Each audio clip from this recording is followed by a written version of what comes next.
Guys দেখেন। Hello everyone, আজকে আমি ব্যালকনির শাক কেটে রান্না করব।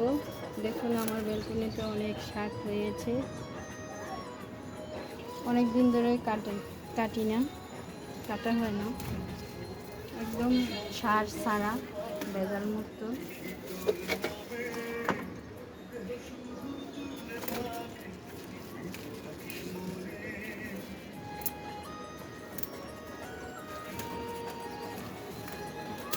খুবই ভালো লাগে এই শাকগুলো, সার ছাড়া।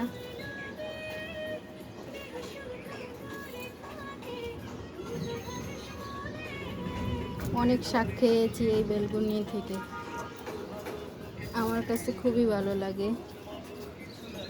ছাদ কৃষি, ব্যালকনি কৃষি আর নিজে কিছু লাগিয়ে খাওয়া খুবই ভালো লাগে। পরিবেশটাও দেখেন। কাটুন।